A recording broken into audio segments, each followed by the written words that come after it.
Experience work interactions in a different and refreshing light. This is the Leader in You podcast, brought to you by EMC Leaders, taking care of the teams you care about.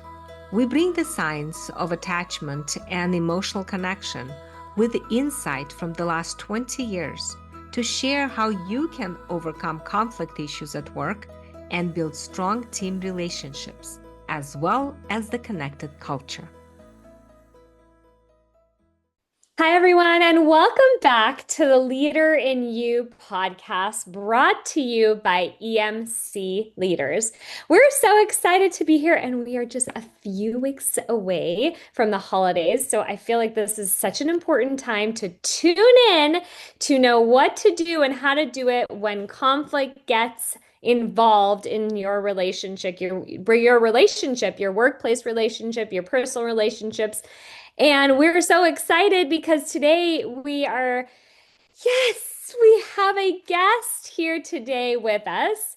But first, I co-host this podcast with Dr. Lola Gershfeld, who also happens to be my amazing mother. Mom, welcome, welcome. I'm so happy to be back with you. Hi, Paulina. So happy and happy holidays, everybody.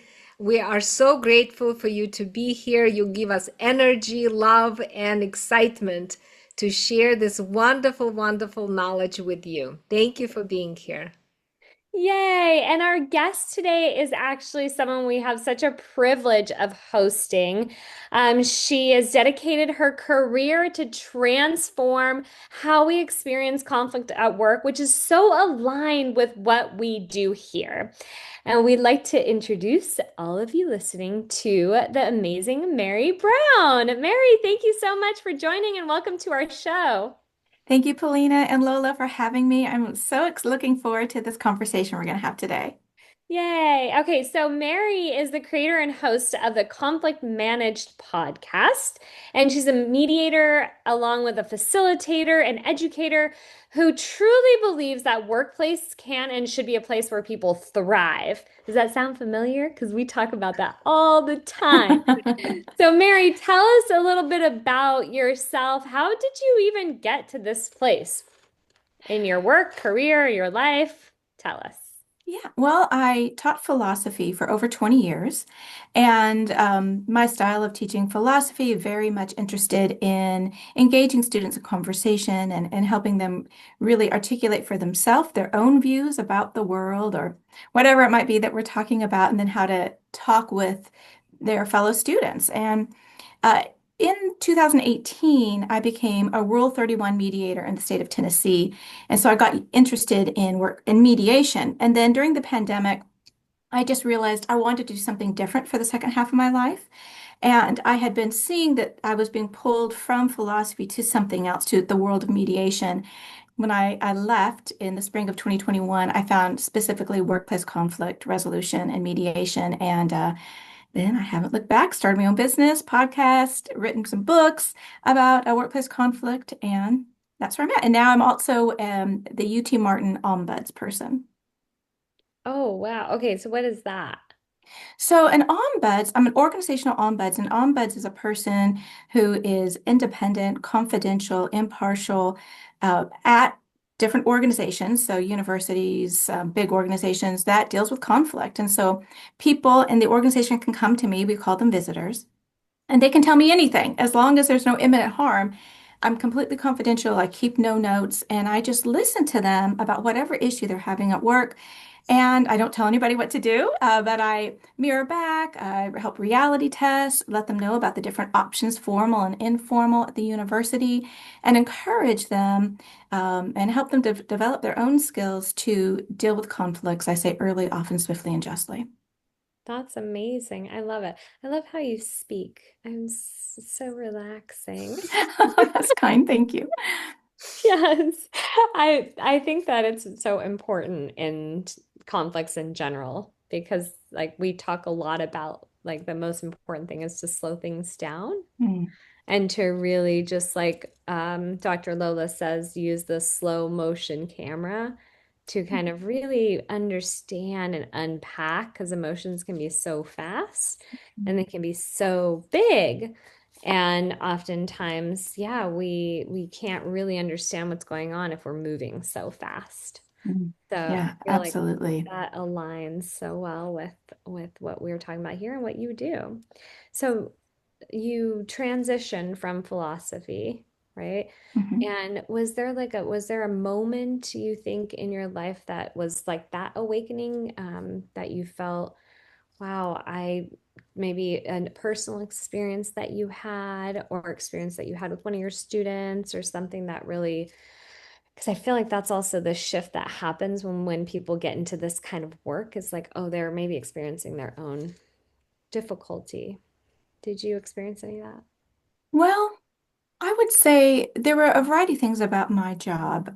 So I was a lecturer. I don't have a PhD, and in the world of universities, that's very significant. And so while I taught for over 20 years, uh, the level of which I was at the university, where everyone was very kind to me, and I loved my students and I loved teaching, but I just became dissatisfied with sort of the ceiling for being a lecturer, where I saw myself as this professional, competent woman, but there wasn't any other place to go professionally when it came to teaching. And I also just saw, I mean, there's a lot of new things that you can teach, but Plato's Plato, and Aristotle's My Aristotle, and as gosh, you're going through, and yes. Descartes, so to over 20 years, I would bring in, of course, some new Yes. things, but um, also, with the pandemic, I just really saw, I had told myself a false story that you're a philosopher, you're in a small town, you're not moving anywhere. Your husband's Mm, a full professor here at this university. My parents had moved from California, his had moved from Michigan. My children were small. Like, we are not moving. So what does an mm, out of work philosopher do? And the answer is nothing, so I'm hmm. going to have to stay in this job because this is where my profession is. And I had told myself this story, but the pandemic really helped me see that the world is flat and that I can do a variety of things that don't involve me physically relocating. Mm. Um, and so that helped me get out of this false narrative I had telling myself about my limited options. And then also, I specifically read this book by David Little. He runs the TCM company out of London, England, and it's about workplace conflict. And that was an aha moment for me. So not only do I want to do conflict, I want to specifically do it at work, all in service of healthier work environments. Oh, interesting. So it was that book that made you feel like you wanted to go into that specific like niche of working in the workplace conflict. Mhm. Do you feel like your background in philosophy helps support, moving into conflict management in the workplace or yeah? I do. I think 100%. As a philosopher, what you do is, in a way, it's detached. You're looking at arguments, you're looking at a variety of positions, you're not just constructing your own, but you're deconstructing your own and deconstructing what other people say and trying to fuse things, different ideas together. And um, that's one thing that you do with conflict is that other people's conflict is not mine, right?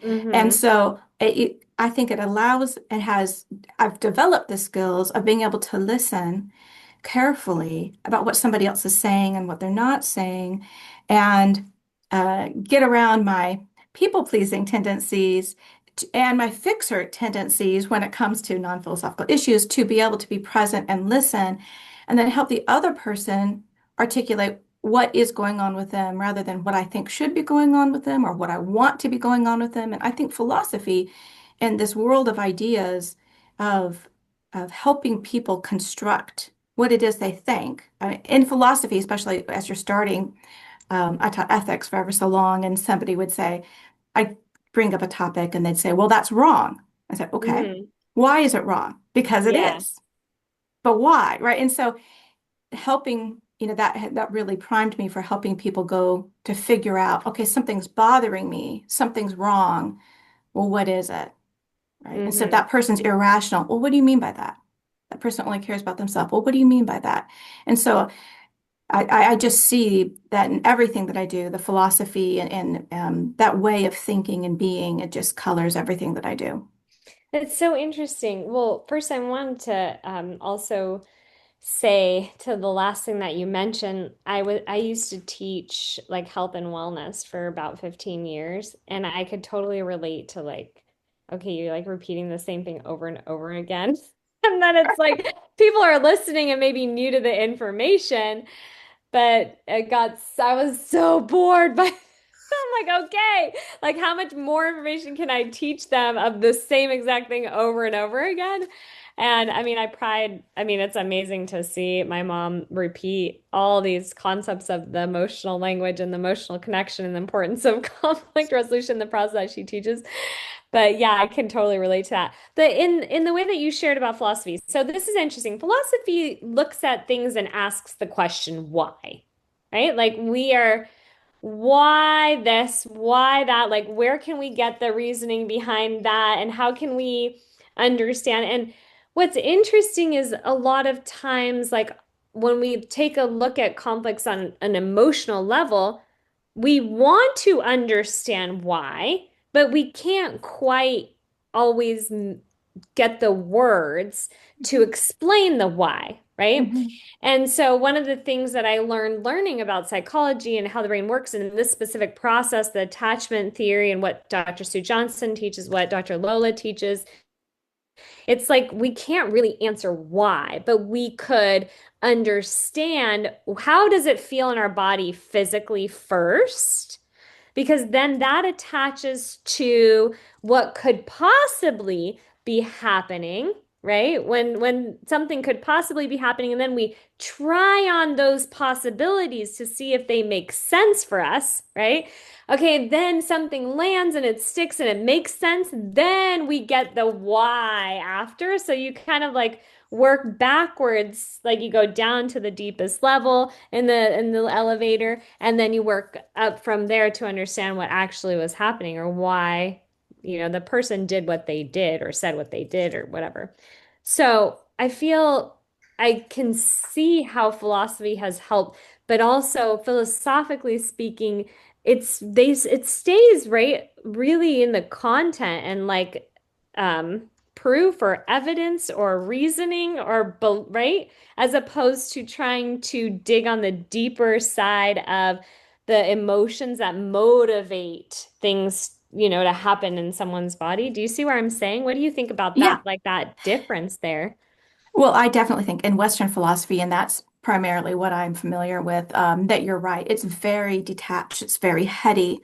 Hmm. But not all philosophy is. You have the existentialist, you have modern feminist philosophy, and I think it's selling Aristotle and Plato short to talk about them just in that way. But I do think that is the case, that it's easy, philosophers, it's very easy to detach and just look externally.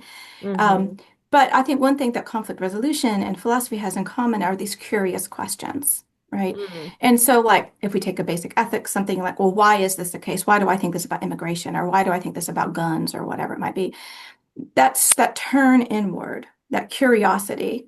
And once we start asking those curious questions, well, why do I think this? Or what do I even think? What's even going on? Then I think we can take that turn into our body, into our emotions, into starting to recognize, I thought everybody felt this way when this person entered the room. It turns out, well, I feel this way. What exactly am I feeling? And why is it bothering me? Or what is Hmm. my reaction? But I think there's a variety of ways to get at what's going on, even if it's not perfectly articulated. It's those, and I don't necessarily think that's the goal, but that inward turn to realize, and that's I always say conflict management is about personal empowerment first and foremost, because so many times we say the problem is external to us, but it's very rarely about the content. It's almost always, I would say 90 some odd percent of the time, it's about how whatever it is affects us at this time in our relationships and who we are and how we're showing up and things like did we sleep and eat or what did we eat? I mean, there's just so many different factors that go into why we're having a particular reaction. Hmm. That's so I interesting. was thinking about the words deconstruct that you mentioned, Mary, and how you say that we try to deconstruct the false narrative that we start to think about something that impacts us. And in our process, like using the attachment theory, what we're really doing, it's also with deconstructing the experience that we had. Because if we are going to be in conflict, like you said, it's never about content. It's really about the disconnection, the emotional message that I received when that happened, when this thing happened, and suddenly I start to experience as if, I was doing something wrong. I'm judged. Now I'm viewed in a negative way. Somehow I'm less than, I'm not valued, or maybe I'm not cared for. And through the process of looking on how it impacts us and be able to ask that question, like, why did I feel this way? What's going on for me? When you really get to the deeper end, what we are doing is we are creating a new corrective emotional experience. Because if I had a trigger that triggered me and I start to feel like, oh my gosh, I did something wrong, then I'm going to be afraid to do that in my narrative, like, oh, this person doesn't want me to do that.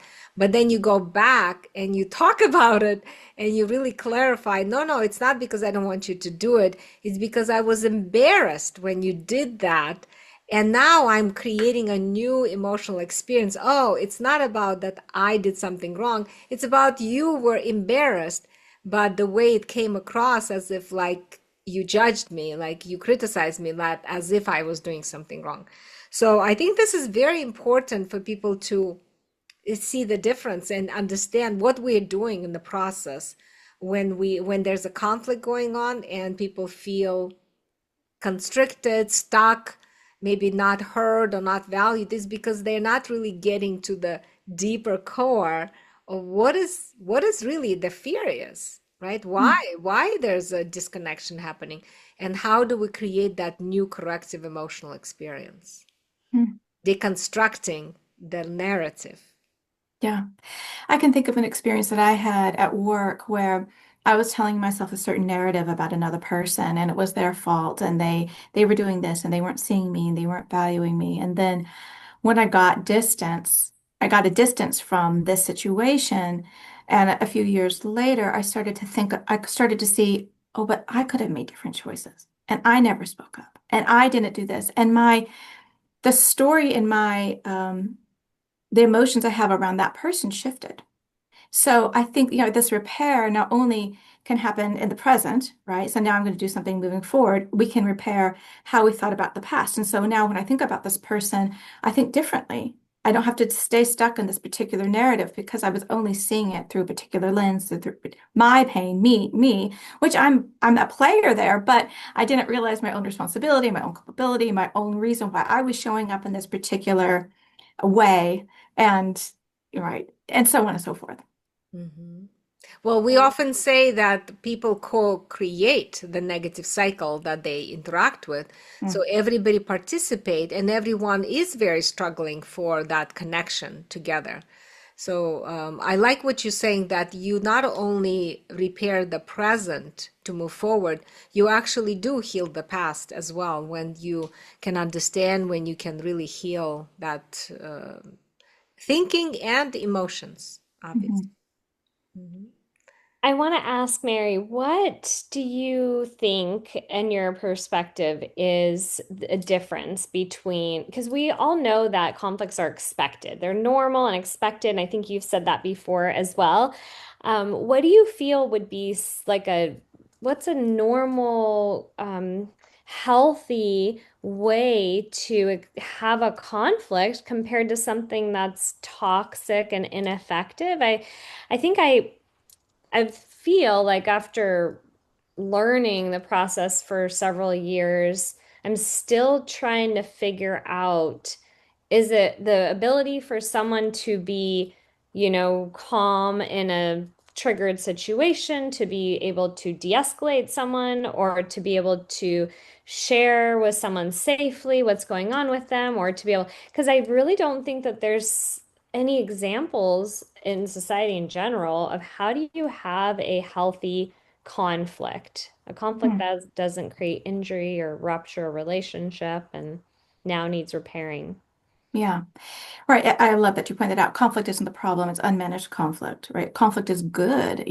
We should expect to have these conflicts, and they can be very small and they can be about big things.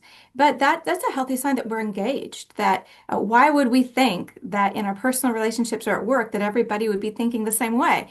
At work, if everybody's thinking the same way, we need to be hiring differently, right? We need different perspectives, we need different ages, we need different backgrounds so that we say two heads are better than one, three heads are better. And Mm-hmm. so if we're going to have different perspectives, then we should expect that we're going to have conflict, and therefore we should expect to disagree well. And so there are certain kinds of ground rules, but I wonder if the ground rule is not othering somebody else, that we are on the same team, that we are Mm-hmm. pulling or going in the same direction, that I have your good in mind and you have my good in mind. I know with my husband, I've been married for 30 years, and we have this saying, our last name is Brown. And especially when we go on vacation and things would start to, one of us would say, Team Brown. And it was like this recalibrating. We're on the same team. We may disagree Mm-hmm. about how many stops we need to take on our way to New York. Some of us, me, like to stop more than others. We may disagree, but we ultimately have our good, each other's good, the good of our family in mind. And so the tyranny of the moment of whatever's escalating us, that, if we keep that in mind, what's the big picture? Always playing the long view. And so I think your team's at work. If my long view is that, hey, you're a person. Power is illusionary. It comes and it goes. But you're a Mm-hmm. person first. And we're here to have this, like at a university where I work, we're here for students. We're here for this grander mission. And if that colors it, we should expect to disagree, but we can disagree civilly. We can disagree respectfully without character assassination, without Mm-hmm. and if I feel escalated, what am I going to do about that? How am I going to take responsibility? How can I take a pause? How can I verbalize I'm feeling, I'm feeling isolated. I'm feeling unheard. I feel like you're not listening. Can we pause? Mm-hmm. But expecting that, but training people and holding the leaders hold people to those standards so that we can have lively discussions that don't damage. But I think it's also damaging where we're just nodding our heads and being quiet. And that's, quiet Mm-hmm. quitting. That's I'm there in body, but I'm not really here. Yeah, that's amazing. I Wow. like when you said Team Brown. I like that this is a call to action of bringing everybody together. I remember, attachment, it's basically your husband or you both agree this is our attachment point.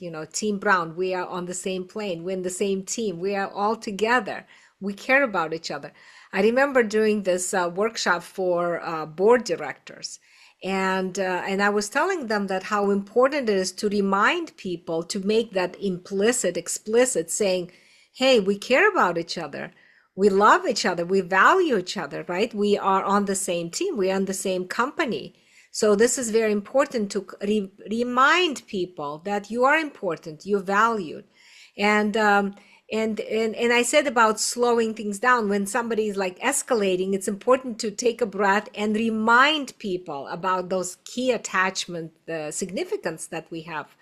And so he calls me the other day and he says, Lola, we had a call.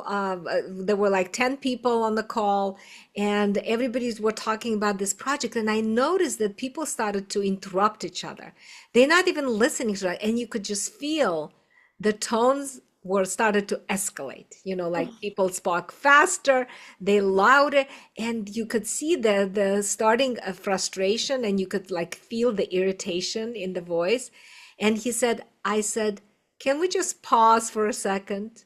And everybody stopped. And he said, I can feel how much you guys care about this so much. And you care about this project, and you care about each other, and you care about this company. And I just want to let you know how much I appreciate that you care about it so much. Mm. And he said, that's all he said. And then everybody, when they went back to the call, they had a different tone. It's like Right. he suddenly interrupted that negative cycle that sometimes takes Mhm. over. and he slowed it down. He reminded them how much he values them and how much they care about each other. And suddenly they were calm. They were able to listen to each other. Now there's a collaboration going on. And I think this is so key. This is the leader's job, obviously, to recognize when the cycle, the tornadoes start taking over, and to be able to slow it down and to bring people back to balance. Yeah, absolutely. That's a great story. I love it. I love it. Well, would you like to share anything else, some advice or something that if someone is new to understanding what you do or what they should maybe they can integrate into their day-to-day life, that can make things a little bit easier for them, what would you say would be some advice? Hmm. I think it's a lot of what we've been talking about, but that conflict isn't something external to you that is happening to you and you're not a helpless victim, but rather you can pause and reflect. Why is this bothering me? What is going on with me? That this inward turn, I think, is really freeing, which gets at this narrative. What story am I telling myself? What other story could I be telling myself? What is this other person telling their mama or their best friend, right? And so we can start seeing that these are stories that are constructed, not to minimize them, but to try to understand what is going on. And in that understanding, all of a sudden, because conflicts can shut us down, right? And we just can't see. And so it is illuminating to pause and to take yourself out of this cycle that you have, the story that you have built in your own mind. So I would encourage people, whatever conflict that you have, is to think to stop and pause, to reflect about what's going on and get very specific and also get specific about your role. Because a lot of times, we're the hero, they're the devil. We're the saint, they are the one. They are the one that should be fired, and we don't think about our part. But Lola, as you said, it's this dance, it's this relationship. And the part simply could be, I haven't spoken up, right? Mhm. I haven't spoken up. And so I have tacitly consented to this behavior that Mhm. is normalized. This other person, in my line of work, a lot of times the other person doesn't even know there's a problem. Yes. But there's a huge problem from the person I'm talking to. So, Yeah, that's so true. It's so, so true. I see it too with my kids all the time. And the one other child doesn't know why the other one is mad and didn't even know they were mad to begin with. right. So yeah, it's so common. Do you think that it's difficult though when people who are triggered, who don't realize that they are triggered, they're just like in that space because they're always living in that space from being triggered or having that trigger point as like their base, right? And so everything and anything else that happens, they become easily frustrated, irritated, annoyed, and then it progressively gets more and more, I would get it gets bigger for them. So what is there something, because I do find that when people are in that state and are really living in that triggered experience, that they can't even recognize or really become aware to pause or to slow down. I have two people on my team now that I'm experiencing with it every single day. And when I talk to the lady who's part of the team, she and this gentleman are so already so kind of have deeper conflicts that they are not yet ready to work through. Mm. And so immediately it's like they're already starting in a point of being triggered, right? So how do I tell them, well, next time you feel triggered, you should pause, Right. right? Because I may not be there all the time to regulate the conflict between these Yeah. two team members, but what do you say, like, is the method or the way to be able to gain? I guess it's really gaining that control or awareness of ourselves in order to be able to tell ourselves to pause in the moment that we are already so triggered, even though we could already be very triggered with the person. Yeah. Well, the first thing I want to say is that I'm not a mental health expert. So I'm not a therapist and I'm not a psychologist. So I'd say go see a Go Dr. therapist, right? Lola is. That's right. That's right. So that's We the can talk to Dr. Lola that's about right. this. That's the first thing that I would say. And so because that is the case, how do I approach workplace conflict? And I think Yeah. one thing that I would do, so I mean, you know the situation, but if I was doing a facilitated conversation with them, let's suppose, I would talk to both of them independently and let them express what is going on and what it is they want. And that's one of the first questions I ask people when they're in my office. Well, what do you want? Like, what Mm-hmm. is it you want? And Mm. have them articulate it. Well, and I can help reality test it. If you want that person demoted or fired, how realistic is that? Okay, Mm. well, what is it you really want? So we go from my want to my need, right? Okay, well, what I really need is to be respected, right? Okay, Mm-hmm. well, now there's a variety of ways to bring that about. Now we can get creative. And so once you've had these conversations separately, if they consent to come together in a facilitated conversation, it all has to be consent or it doesn't work, right? Because they're not Yeah, ready to show up and you can't want it more for them than they want it. They may not be ready at that 100%. moment. But once Mm-hmm. they're together, what I do, because I'm not a therapist, I focus on the future. Okay, well, what is it you want here at work? And what are the things that you can do it? And I believe in the small things. But some of my mediations have started with a mediation agreement is when the other person walks in, or whoever walks in second, we will greet each other, Mm. right? And so it's every day intentionally deciding to do this. It's these small ways, because I think conflict, it is in the small, right? And then it blooms and grows, right, into these disconnections. So I would say, okay, well, what is it you want? Okay, you want a healthy work environment. You don't want as much stress. Okay, well, what are the things that you can do? What can you do together? What are those things that and then have them decide together what are those two or three things that we can work this week, this month together. And then maybe we can come together to see how is that working? How do we need to amend it? But now they're working it out because it's them. It's their Mm-hmm. responsibility. It's not yours. And you're not always going to be there and you're not their mother, right? They're grown adults. It's their responsibility to work it out because if they're not happy, that also affects everybody else in the organization. You have this bystander effect, which it's like so many people at work, they're not the blast, but they're in the blast radius and they have to deal with these big emotions and these grown people who will not work well together. Mm. So, showing them that it is their responsibility to be a good colleague, not only to the person across from them, but to the other people on the team. Do you do co-parenting mediation? I do not actually. I was just thinking how valuable it would be, but that's okay. I know other people who do, so I know lots of people in the mediation. I need some recommendations for sure. Well, Mary, Dr. Lola, do you have anything else that you'd Well, like I to want to, ask? yeah, Mary, what are you working on now? Is there anything else you're working on? Something Yes, special? I have a new book coming out. This Oh, is a copy of it, so L&D.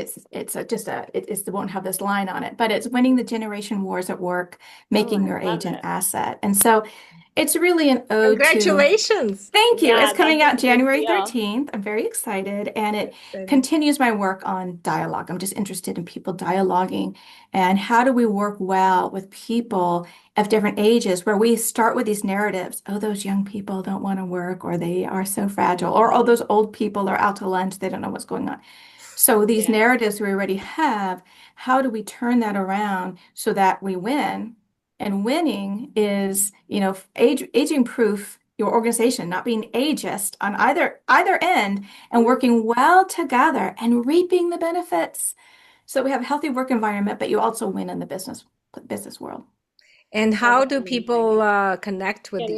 Get in contact with you. All right, so my business is third-party workplace conflict restoration services, and so on Instagram, Facebook, LinkedIn, YouTube, it's at 3P Conflict Restoration. Hmm. Let me find you. 3P I conflict love that. restoration. And you, I know, again, I want to shout out on your podcast, Conflict Managed. Yes, Yes. And and Dr. Lola is going to be on Conflict Managed. If you want to check out that conversation and hear a lot from her, which was such a great conversation, that is coming out on December 30th, the last oh, podcast very good. of the year, Amazing. which is going out the bang because, as you all know, Lola is amazing. That's, She thank is. you. Thank you, Mary. She's That's so amazing. wonderful. Yeah, Balina. Yeah, so thank you so much, Mary. We so appreciate you being here and taking the time. I'm so interested to get more into the philosophy and like how does that, work with your work that you do now, but I can see now how, effectively you've put it all together. So that's really incredible. And we're so grateful that you agreed to come on to the podcast. And it's really, really nice to connect with you. And thank you so much for all your insight and educational information. And I really also like that Team Brown. I think we need it here, Max. That's Well, such thank a you, Paulina and usually, Lola. It's yeah, been so you. wonderful talking with you. You guys, great questions and just wonderful to talk with. Oh, sweet. Thank you so much. Well, thank you everyone for listening. Mom, do you want to say one more thing? Yes, tomorrow we have a webinar, Healing Work Relationship Injuries. So if you guys listening to this podcast and you want to check it out, please, it's at 3 p.m. Eastern Time. Tomorrow is December 10th. So 3 p.m. Eastern Time, please come and join 12 us at p.m. this. Pacific. Yes, yes, 12 Yeah. p.m. Pacific. Please join us. Yes, and for those of you who are listening, make sure to go to amcleaders.com for more information on our courses. And we know that you need help, but not because you can't do it, but just because everybody needs the support to get better and have an environment that could be thriving. I mean, could you imagine waking up and getting up and ready for bed and knowing that you have the tools in your pocket to slay the day, as I like to say, but to really enjoy your work to the fullest? So we're here for you, and you can contact us anytime at emcleaders.com, or you can find us on Instagram, TikTok, LinkedIn, and also YouTube. Thank you so much for watching, and we'll see you next week. Bye. Bye. Thank Bye. you. Thank you, everyone, for listening. It's a joy to share these podcasts with you. Be sure to check out our previous podcasts and subscribe to join us at our next podcast of The Leader in You, brought to you by EMC Leaders, taking care of the teams you care about. Until then, be well and be focused on your relationships. We'll see you soon.